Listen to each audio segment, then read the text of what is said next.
B residency ஸ்கூல்ல இன்னைக்கு ஒரே கலவரம். வணக்கம், நான் உங்க ரவி. எல்லாம் நல்லா இருக்கீங்கன்னு நினைக்கிறேன்.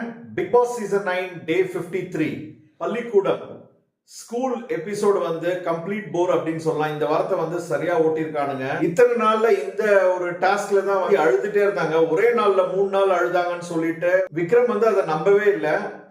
பியானாக்கு வந்து பனிஷ்மெண்டா எல்லாரும் ஃபேஸ்ல வந்து கிரையான்ஸ் போட்டு லிப்ஸ்டிக் மாதிரி போட்டோன்னு அவங்க அழுதுட்டு போய் கொஞ்ச நேரம் பின்னாடி மறைஞ்சிருந்தாங்க. அதுக்கப்புறமா வந்து விஜய் வந்து பார்த்து கண்டுபிடிச்சாரு. இன்னைக்கு சரியான சண்டைங்க. தேவையில்லாம பாத்தீங்கன்னா பார்வதிக்கும் லெட்டர் எழுதினது, இந்த ஸ்டூடெண்ட்ஸ் வந்து ஃபன்னா எழுதினதை வந்து பெரிய விஷயமா எடுத்துக்க வேண்டாம் அப்படின்னு நான் நினைக்கிறேன். பார்வதியோட சாரியை வந்து விக்ரம் வந்து ஒளிச்சு வச்சதுக்கு அதுக்கே ரொம்ப நேரம் அழுதுட்டு இருந்தாங்க. அதுக்கப்புறமா இந்த ஃபன்னா எழுதின லெட்டருக்காக வந்து இவங்க வந்து அதை ஒரு பெரிய டிராமா பண்ணது விஜய் பார்வதியை வந்து தேவையில்லை அப்படின்னு நினைக்கிறேன்.